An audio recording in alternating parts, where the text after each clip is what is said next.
뉴스룸이 끝나면 시작합니다. 뉴스는 이야기가 되고 진실로 소통합니다. 뉴스에서 한 걸음 더. JTBC 소셜 라이브.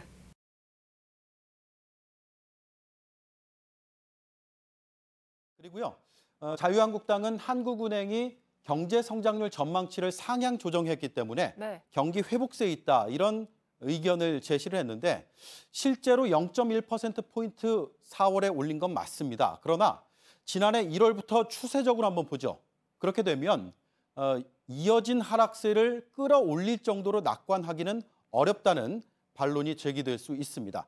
실업률도 정부 통계상으로 10%에 육박하고 있지만 한국당은 추경이 근본적인 대책이 되지 못한다. 이렇게 주장을 하고 있죠. 네, 그러니까 결국 경기 침체와 대량 실업이 맞느냐, 지금 이제 추경을 할 정도로 급한 것이냐, 이걸 이제 보는 시각에 따라서 판단이 달라지는 거군요. 그 요건의 논쟁이요. 사실 어제 오늘의 일이 아닙니다. 2015년에 메르스 추경도 자연적 재해다, 사회적 재해다라는 논란 끝에 국회를 통과했습니다. 이명박 박근혜 정부에서도 규모의 차이는 있지만 이번처럼 저런 공공부문, 사회 일자리에 추경을 편성한 적이 있습니다. 1948년 지원국회 이래로 총 95번의 추경안이 제출이 됐는데요. 부결된 적이 없습니다. 정부의 판단이 항상 관철이 됐습니다. 추경 요건을 놓고 여야가 논쟁을 벌이자 국회 입법조사처는요. 정부의 추경 편성권을 존중하자 국회는 철저한 심의에 집중해야 한다라는 의견을 내기도 했습니다. 네, 팩트체크 오대영 기자였습니다.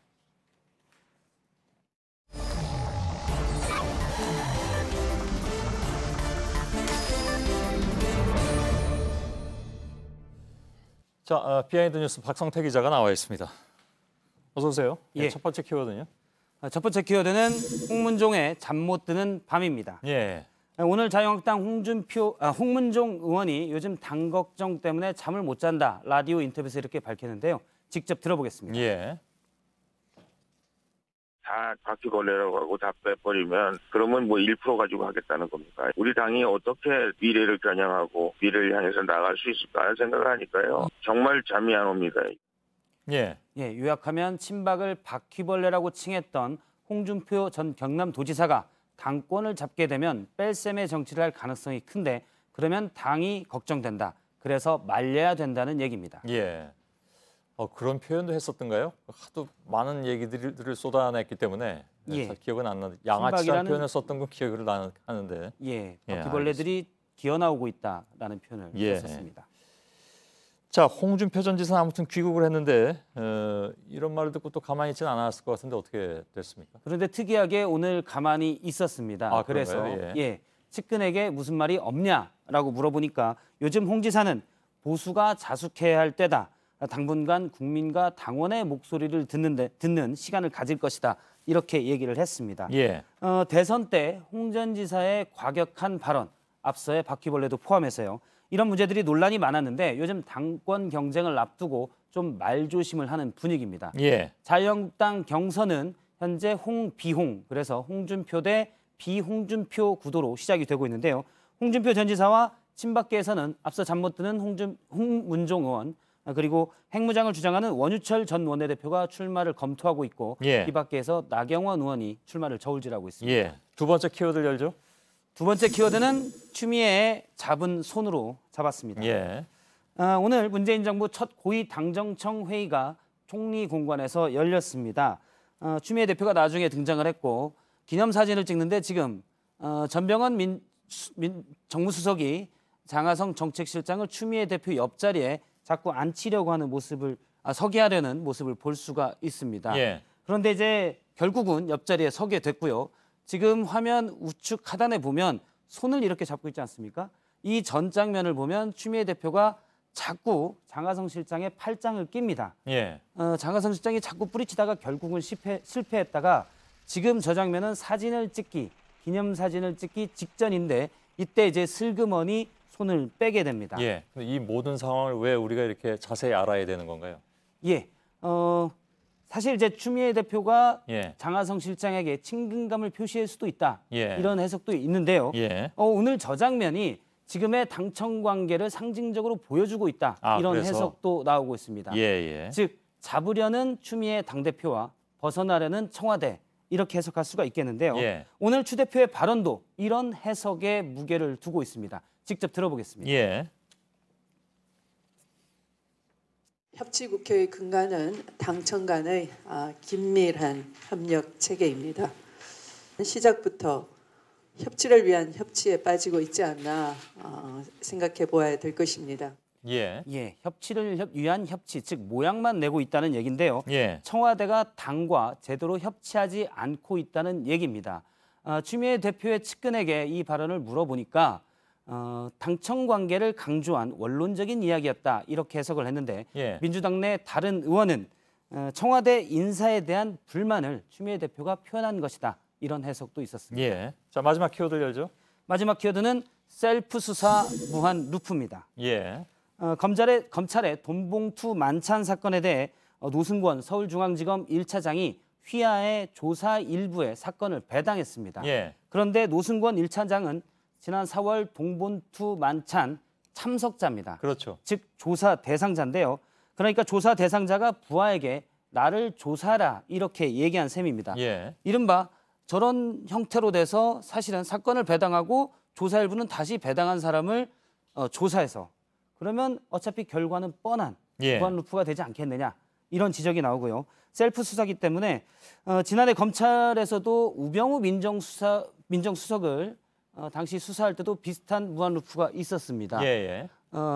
검찰에서는 우병우 민정수석을 당시 수사를 했지만 법무부에 이를 보고하고 법무부는 다시 우수석에게 보고하는 거기 때문에 예. 저런 셀프 수사에서는 답이 역시 뻔한 것 아니냐. 그래서 지난해에는 역시 우수석에 대해서 아무런 혐의점도 검찰이 못 찾았습니다. 그러게요. 예. 이제 이번 건에 대해서 검찰은 뭐라고 얘기합니까? 예, 검찰의 그러니까 서울중앙지검의 조직도를 잠깐 보면요. 네. 중앙지검장 밑에 1차장, 2차장, 3차장 3명의 차장이 있습니다. 지금 1차장이 이제 노승권 중앙지검 1차장인데요. 예. 저 밑에 조사 일부의 사건이 배당이 돼 있습니다. 그런데 노승권 1차장은 이 문제에 대해서 지금 이 사건이 공안도 아니고 3차장 밑에 특수수사도 아니기 때문에 예. 다른 데로 배당할 수가 없었다. 고민은 했었지만 어쩔 수가 없었다라고 답을 했습니다. 예. 하지만 이는 지금 검찰개혁에 대한 국민들의 목소리에 대해서 좀 둔감한 것 아니냐라는 지적이 나오는데요. 앞서 조직도에서도 봤지만 특수분의 다른 부서의 사건을 배당하든지 예. 아니면 이 사건 주요 당사자인 이영렬 전 중앙지검장이 집이 분당인데 아예 성남지청으로 배당했으면 된다라는 지적이 나옵니다. 알겠습니다. 뭐 심지어는 일부에서는 검찰이 개혁을 위해서 즉 셀프 개혁을 위해서 저런 일을 벌였다 뭐 이런 얘기까지도 나오고 있는 걸로 들었습니다. 알겠습니다. 예, 박성태 기자였습니다. 네, 내일 기다리던 비가 올 것으로 보입니다. 전국이 흐려져서 오후에 제주도와 남부지방에서 비가 시작돼서 밤에 전국으로 확대된다는 예보입니다. 예, 오늘도 소셜 라이브 페이스북을 통해서 준비를 하도록 하겠습니다. 정치부 기자들이 준비를 하고 있습니다. 저희들은 내일도 최선을 다하겠습니다. 여러분 고맙습니다.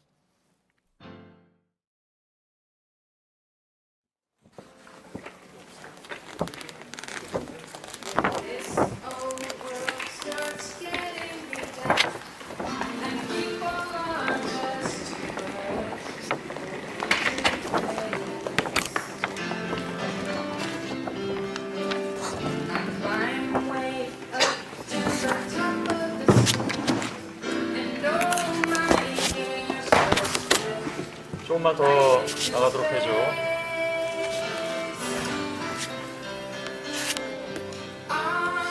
오케이, 조금씩 줄여줘.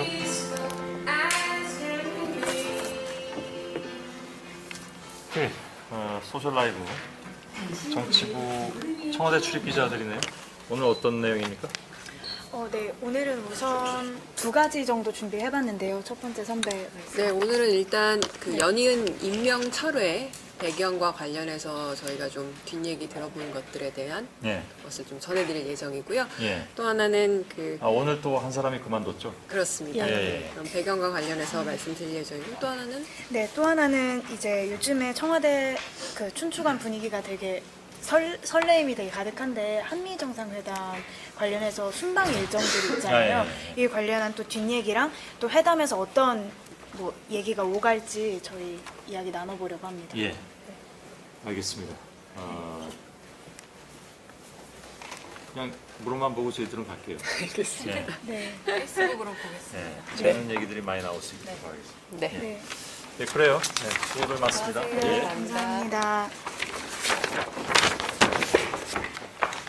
자리를 다시겠습니다. 같이. 지나면 들어안 되죠. 예, 이렇게. 네. 됐어요? 네. 높은 것 같은데. 됐죠? 네. 청와대 팀 뭐 이제 많이 보셔서 아시겠지만 또 매주 월요일마다 청와대 팀 이제 소개 안 드려도 아실 텐데 우리 저는 청와대 팀 막내 박현주 기자입니다.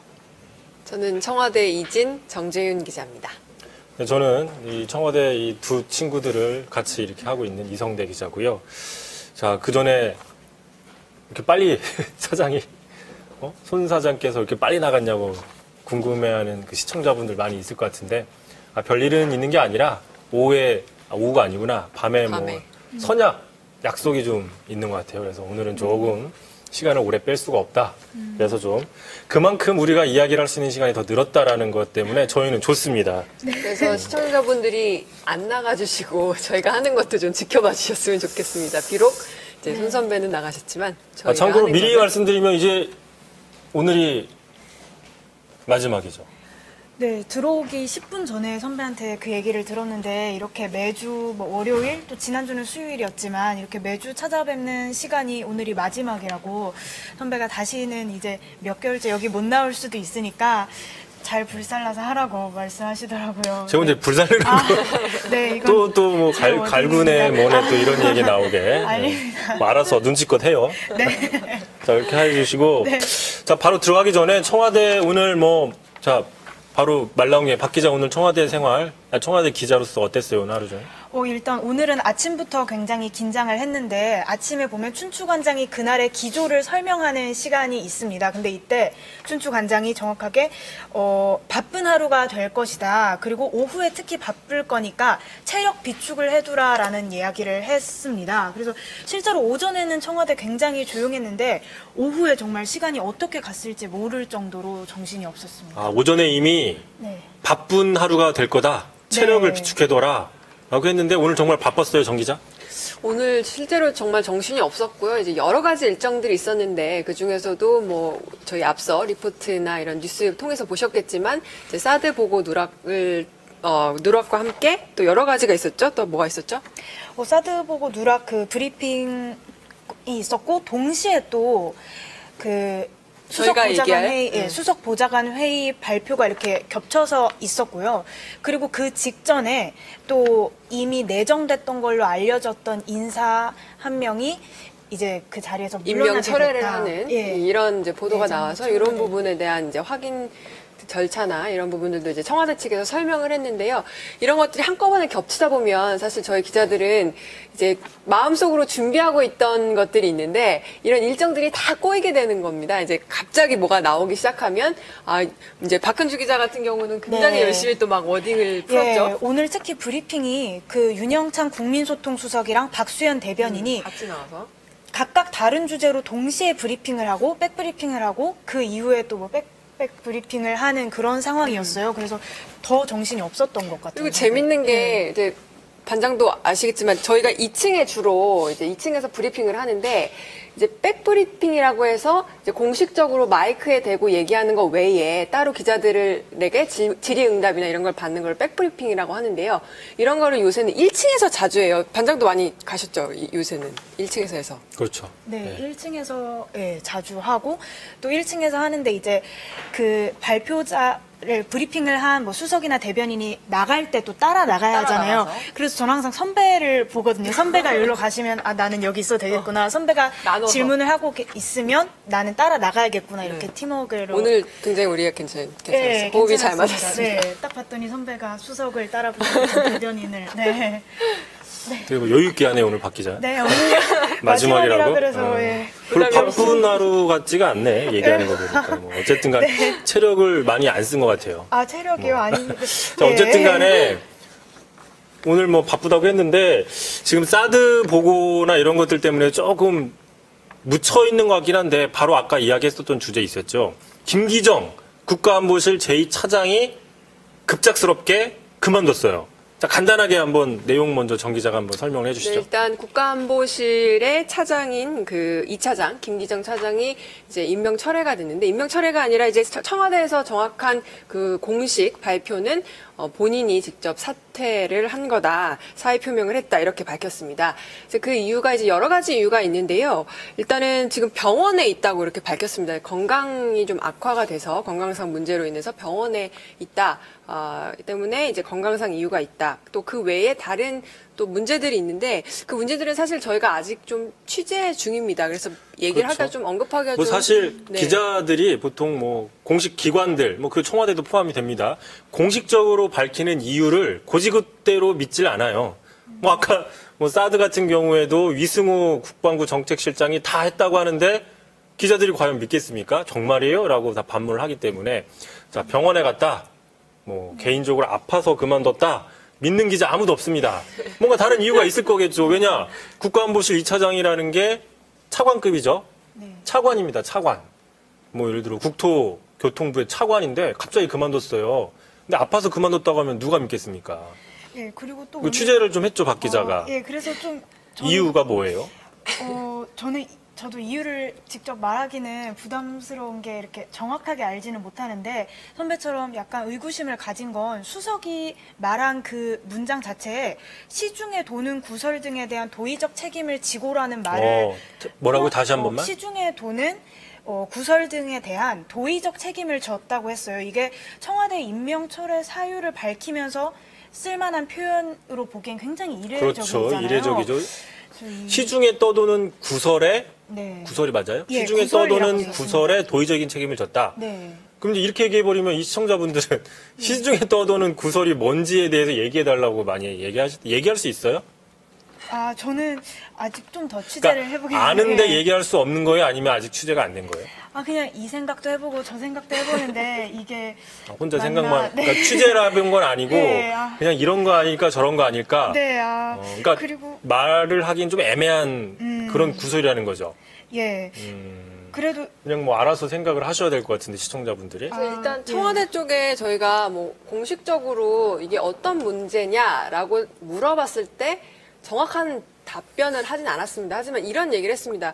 일부 기자들이 어떤 한간에 떠도는 이런 소문들에 대해서 이미 알고 있었는데 청와대는 그럼 인사검증할 때 이런 소문을 전혀 못 들으셨습니까? 라고 물었더니 이제 청와대 관계자는 그런 게 있으면 좀 우리한테도 알려주지 그러셨어요? 라고 얘기를 했어요. 그러니까 이게 사실 뭐 청와대 차원에서도 어느 정도 이제 검증을 하는 과정에서 뭐 이야기가 있었겠지만 이런 부분들이 또 확실하지 않은 부분들도 있을 수 있기 때문에. 근데 이제 바로 그러니까 이제 당장 내일 조간신문들에서 분명 이런 기사가 나올 겁니다. 검증 뭐 구멍 생겼다. 왜냐면 안현호 일자리 수석도 사실상 내정이 됐다가 지명 철회가 됐잖아요. 지금 두 번째입니다. 특히 김기정 차장 같은 경우에는 공식적으로 대변인이 브리핑까지 했잖아요. 임명됐다고. 박수현 대변인이 밝혔죠.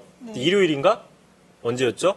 자, 제2차장에 김기정 교수가 내정이 됐다라고 밝혔는데 낙마한 거니까 이 부분에 대해서는 좀 더 명확한 설명이 필요하단 말이죠. 네. 공식적으로 했던 인사가 뒤바뀌었기 때문에 왜 그러냐는지에 대한 청와대 명확한 설명이 필요한데 일단 그게 좀 애매하고 두 번째는 아까 얘기했던 그런 뭐 시중에 떠든 여러 소문들 뭐 일신상의 이유라고 하면 내일 언론들은 대부분 청와대 어떤 그 인선에 좀 구멍이 생기는 게 아니냐라고 비판적인 얘기가 나올 수 있는 상황입니다, 지금. 네, 게다가 또 시기적으로 한미 정상회담 앞두고 있고 사드 관련해서 되게 논란도 점점 커지는데 안보실에 구멍이 생긴 거잖아요. 그러니까 왜 구멍이 네. 생기는 거죠, 지금?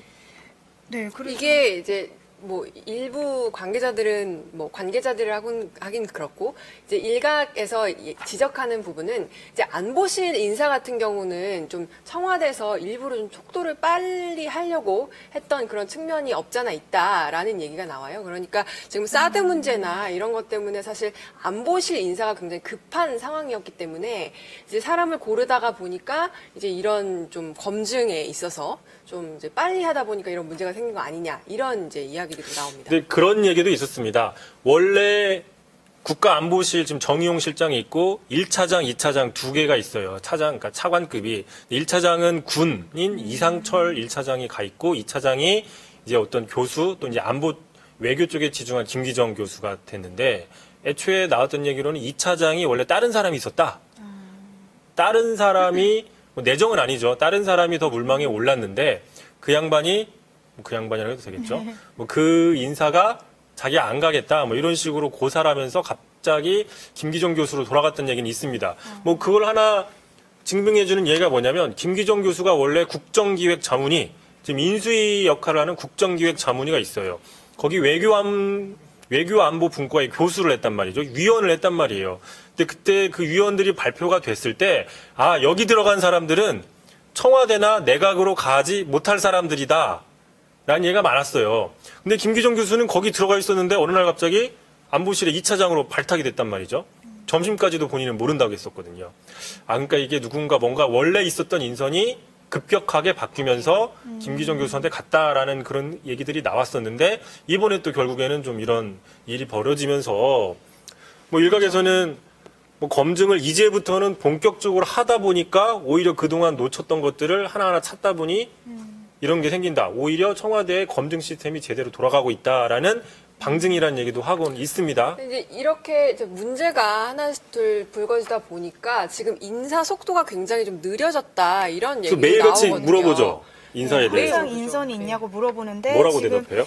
항상 좀 가능성이 높다고 얘기를 하고 오늘도 반반이라고 이야기를 했어요. 무슨 뭐 호식이 두 마리 치킨도 아니고 가능성을 반반이라고 네, 얘기해요. 그 아침에 오늘 인선 가능성은 반반입니다 이렇게 했는데 그리고 그 기자들도 굉장히 오늘 인선에 대해서는 가능성이 높다고 본 게 국정원 1, 2, 3차장 발표를 한 이후에 이게 사실상 인선이 멈춰있던 상황이었거든요. 그렇죠. 게다가 월요일이기도 하고 그런데 오늘 이제 김기정 차장 임명 철회가 불거지면서 오늘 추가 인선을 발표하기엔 좀 부담을 느낀 것 같습니다. 어쨌든 지금 인선은 계속 관심 사안이고 뭐 내일은 현충일이니까 내일은 아마 안 나올 가능성이 있는데 또 모릅니다. 호식이 두 마리 치킨처럼 뭐 반반인 상황.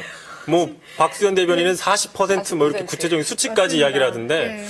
뭐 아무튼 뭐 그런 상황이에요. 뭐 본인들도 모르고 며느리도 네. 모르는 상황. 예. 자, 인사 얘기는 이 정도로 좀 가고요. 뭐 꾸준히 취재를 해야 되는 부분이니까. 자, 지금 아까 박 기자가 뭐라고? 청와대가 설레이고 있다고 그랬죠? 기자들이. 아, 예, 기자들이 설레이고 있습니다. 왜 설레요? 선배가 특히 설레실 네, 것 같아서. 아, 제가 설레인다고요? 네, 왜요? 선배가 선배 되게 두근두근 하시잖아요. 저는 전혀 청와대 출입하면서 별로 설레인 적이 없어서. 아, 정말요? 선배 그 선배 앉아있는. 박 기자가 설레인 거 아니에요, 혹시? 아, 예, 그럴 수도 있습니다. 오. 네, 왜냐면은. 궁금해하시니까 빨리 이유를 네. 말씀드려야 될 것 같아요. 그래서 저희가 지금 이야기하고 있는 게 이달 말로 예정된 한미 정상회담인데요. 이것 때문에 순방을 가는 그 1, 2진 선배들도 설레고 또 저 같은 말진들도 선배들이 순방을 가고 이제 청와대가 한가해질 때를 되게 그게 설렜다는 아. 얘기였구나. 있어요. 지금 저하고, 그러니까 아직 일정은 나오지 않았죠. 한미 정상회담이. 픽스는 안 됐습니다. 그러니까 이달 말이라는 네. 것까지만 나와 있습니다. 지금 한미가 계속 구체적인 그 일정들을 또는 네. 그 의제들을 조율하고 있어서 아마 조만간 나올 텐데 어쨌든 미리 순방 계획은 받았죠. 지금 그래서 저하고 정재용 기자가 순방을 따라가는 건데 박 네. 기자는 여기 있으면 노는 게 아니라 그거는 계속 받을 거예요. 그리고 시차가 있어가지고. 어쨌든 간에 네. 뭐 논다고 생각하면 안 되고요. 그래서 계속 네. 해맑게 이렇게 웃고 있었군요. 예, 그래서 그 당직자분들도 저도 맨 처음엔 선배들이 부럽다 생각을 했었는데 긍정적으로 돌려서 생각해 보면 고생길이라는 얘기도 많더라고요, 선배. 가면 그렇죠. 네. 왜냐하면 잠도 얼마 못 그렇죠. 자고. 한미 정상회담이 제일 중요하죠. 우리나라에서는. 예. 매번 새로운 대통령이 뽑히면 제일 먼저 가는 데가 미국이고 한미 정상회담이고 이번에도 당연히 미국부터 가는 거니까. 근데 제일 힘든 게 왜 그러냐? 낮밤이 바뀌기 때문이죠. 또 그리고 일정도 짧잖아요. 뭐 한 3박 4일 이 그렇죠, 정도니까. 예. 그리고 사실 이번에는 의제도 굉장히 많기 때문에 사실 정의용 실장이 지금 이제 미국에 가서 방미를 해서 거기서 의제 조율을 하고 돌아왔다고 얘기를 했는데 이런 의제 조율하는 게 정상회담 전에 항상 필요하거든요. 근데 뭐 어쨌든 간에 이번에는 여러 가지로 관심이 있는데 한미 정상회담은 기본적으로 좀 뭐 언어가 돼야 되잖아요. 영어를 써야 되니까. 통역대학원 가려다가 말았던 박 기자. 네. 여기 정 기자는 NYU 출신이죠. 네. 그 윤식당 그 상무 역할을 하는 이서진 씨하고 동문이죠? 동문. 동기가 아니라. 근데 오늘 단독 보고도 원어로 쓰여. 몇 학번 차이세요? 그걸. 아무튼 모르겠습니다. 저희 그 청와대 좀 약간 딴 얘기인데 정 기자하고 박 기자가 되게 영어를 원어민처럼 잘하는데 근데 사실 저보다 박현주 기자가 훨씬 이렇게 좀 전문적인 영어를 아니 많이 근데 알고요. 저는 영어 울렁증이 그러면 있는데 선배도 영어 전공하셨는데 되게 숨기고 계시다.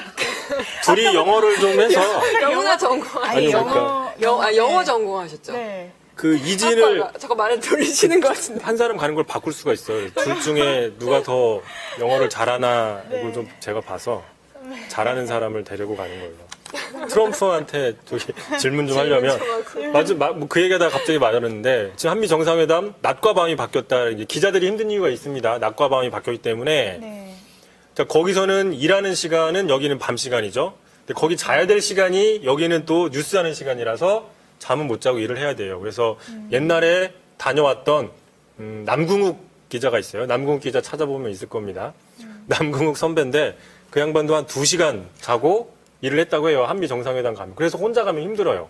그래서 영어 잘하는 저를 데려가시는 일단 정 거군요. 기자가 가는 걸로. 일을 엄청 시키시겠다는. 그리고 또 뭐 의제도 중요하고 무엇보다도 지금 트럼프 지금 뭐 예측 불가능한 트럼프이기 때문에 그렇죠. 뭐 이른바 고구마라고 평가를 받고 있는 문재인 대통령. 뭐 지금은 고구마라고 했다가는 또 누가 또 뭐라고 할지도 모르겠는데 문 대통령 과연 트럼프와 어떤 만남을 할지 상당히 지금 뭐 관심이 있는데 트럼프 같은 경우에 지금 뭐 예측 불가능한 상황이잖아요. 사실 지금. 럭비공이라고 많이 또 부르거든요. 이번에 네. 뭐 파리기후협약 같은 경우도 사실 모두 예측을 못했던 정말 그렇게 할까? 이런 이제 질문을 했었는데 진짜로 그렇게 했잖아요. 그러니까 이런 부분들이 정말 예측 불가능한 이런 사람이기 때문에. 근데 그래도 이전부터 좀 물밑 접촉을 굉장히 많이 하고 있잖아요. 정의용 실장이 방미를 했고 또 오늘은 또 제임스 실링 그 미사일 방어청장이 오고 그래서 이렇게 좀 준비 작업이 탄탄히 그러니까 이루어지니까 원래 그건 네. 당연한 겁니다. 그런 그런가요? 그 한미 네. 정상회담이라는 거는 네. 일반적으로 뭐 저하고 뭐 박 기자나 정지윤 기자 서로 정상이라고 하면 이렇게 만나가지고 얘기하는 내용은 거의 없습니다. 그냥 뭐 약간 선문답 같은 이야기만 하고 그 특유의 외교적인 언어로 추상적인 이야기를 하는 거죠. 근데 그 물밑에서 각 측의 나라에 있는 사람들이 계속 만나가지고 의제를 다 조율하는 거예요. 한 90% 만들어 놓으면 정상들은 한 10% 정도만 확인하고 끝나는 게 정상회담인데 그건 당연한 거예요. 그래서 네. 특별히 트럼프라서 더 하는 건 아닌데 문제는 뭐냐? 지금 트럼프가 하는 행동들을 보면 그동안의 어떤 외교적인 프로토콜과는 전혀 다르게 문재인 대통령과 만나서 사드 얘기를 할 수도 있는 거예요. 지금 그러니까 상황에서는. 전혀 의제 조율이 되지 않은 거를 던질 수도 있는 거잖아요. 그럴 가능성이 농후한 거죠, 지금. 방위비 분담금 인상해라. 네. 사드 10억 달러. 뭐 이런 얘기 할 수도 있는 거예요. 물론 이거는 그렇게 되지 않길 바라지만 아니면 다른 이야기들. 네. 언론 인터뷰를 통해서도 그렇게 폭탄 발언을 했으니까 딱 이 타이밍을 노려서 뭐 FTA 받아라 네. 그러면 막 밑도 끝도 없이 얘기를 하는. 네. 막 노룩 패스하는 거예요, 그냥 보지도 않고. 보지도 않고 그렇죠. 그러니까 네. 우리 쪽에서도 사실 그런 약간 돌발 질문? 그러니까 저희도 왜 출연했을 때 손 선배가 맨날 이렇게 손석희 선배가 돌발 질문하고 막 이러잖아요. 굉장히 당황하는데 그런 거에 대해서 이제 기자들이 많이 준비하고 막 요새는 그렇게 훈련을 하잖아요. 그런 것처럼 문 대통령도 그런 돌발 질문에 대해서 좀 훈련이 필요하지 않을까요? 그러니까 이제 안 되게 해야 되겠지만 돌발적으로 이야기를 했을 때 어떻게 대처를 해야 되냐 이것도 상당히 중요하니까 아마 지금 청와대는 상당히 한미 정상회담이 뭐 골치 아픈 상당히 이게 민감한 또 예민한 상황일 겁니다. 지금 뭐 인사 뭐 이런 것도 많지만 제일 중요한 게 지금 한미 정상회담 준비가 아니냐라고 보이는 거고요. 근데 저는 청와대도 약간 자기만의 전략이 있을 것 같은 게 자기 패를 안 보이고 있잖아요. 계속 차기 정부로 미루겠다 유보적 입장. 성과가 나오기 전에는 내 패를 안 보인다. 이게 뭐에 대해서요? 그 사드에 관련해서요. 똑 떨어지는 대답을 하지 않고 그래서 뭐 자문위 이렇게 뭐 국방이나 이쪽 분들도 얘기하는 게 북한의 의미 있는 변화나 이런 성과를 걷어내기 전까지는 우리 패를 안 보인다는 게 근데 사실 외교 전략 같은 네. 경우는 이제 공개적으로 얘기하는 거를 다 꺼리죠. 왜냐면은 네. 우리 패를 보여주면 상대방에서 똑같이 준비를 할 수밖에 없으니까 그거에 대해서 대응을 할 수밖에 없기 때문에 그래서 그걸 말을 안 하는 건 당연한데 하지만 이제 아까 얘기했듯이 어떤 것들이 의제로 나올지 그런 이런 이제 이미 조율된 의제 외에 돌발적인 것들도 좀 준비를 해놔야 우리가 대처를 할 수 있는데 그런 부분들은 사실 우리가 취재가 안 되죠. 근데 네. 어쨌든 간에 지금 한미 정상회담은 뭐 트럼프가 걱정인데 지난번 박근혜 정권 초기처럼 뭐 내부자 뭐 윤모 대변인이나 이런 어떤 내부자들이 사고 칠 네. 일은 없는 거죠, 지금은. 한미 정상회담 그 이전 정권에서는 그거밖에 생각나는 게 없네요, 진짜. 네. 그리고 방금 그때 취재를 했던 선배가 얘기를 해줬는데 그게 돌아오는 시점에 터져서 다들 취재에 애를 먹었다고 그게 아까 얘기했던 하더라고요. 남궁욱 기자인데 네. 뭐 그 시절만 해도 박근혜 정부에 대한 뭔가 있었잖아요. 기대감도 있었고 초창기니까 네. 그렇죠. 출범한 지 얼마 안 됐고 최순실도 모르던 시절이고 뭐 그때는 정윤회라는 사람도 잘 나오지 않던 시절이니까 어쨌든 기대가 좀 있었던 시절인데 그 박 전 대통령의 그 한미 정상회담 성과를 윤창중이 다 말아먹었다. 뭐 이런 네. 얘기도 많았었고. 그렇죠. 근데 지금 기억에 이번에는 남는 게 그거밖에 없으니까 취재하던 사실. 기자들도 다시 돌아가서 근데 박 기자가 볼 때 네. 지금 청와대 그 인사들 네. 중에 혹시 그런 사고 칠 만한 사람이 보여요? 아니요, 근데 그런 건 없을 것 같습니다. 이번 정부에서는 또 반면교사 삼는 면이 많잖아요. 이전 정권에 비해서 굉장히 뭐 터놓고 항상 투명한 청와대 강조하니까 저는 이번엔 좀 믿습니다. 선배들이 크게 애먹지 않을 것 같습니다. 뭐 사고 치지는 않을 것 같으니까. 네. 그 많은 분들이 또 전용기도 관심 있어 하는데 맞아요. 네. 뭐 저도 솔직히 타본 적이 없어서 어떤 선배가 저한테 그러더라고요. 전용기는 신발을 벗고 탄다는 거예요. 아, 근데 선배가 그때 믿으셨죠? 저 난 그 자리에 같이 있었는데 선배가 되게 왜 이렇게 하셔서 혼자 네. 바보 된 느낌? 네. 근데 어쨌든 저는 전용기를 이번에 못 타고요. 저희 이제 이성대 선배가 전용기를. 저도 뭐 전용기를 타본 적이 없어서 뭐 전용기가 뭐 어떻게 좋은지는 모르겠습니다. 아, 나 근데 그건 있대요. 전용기 타면 뭐 술 공짜로 막 무제한으로 먹을 수 있다는 거예요. 마실 수 있다는 거예요. 그러니까 그게 되게 좋대요. 그 많이 서비스 드시면 안 될 것 같아요. 뭐 라면 끓여주세요. 그럼 라면도 끓여준다는 거예요.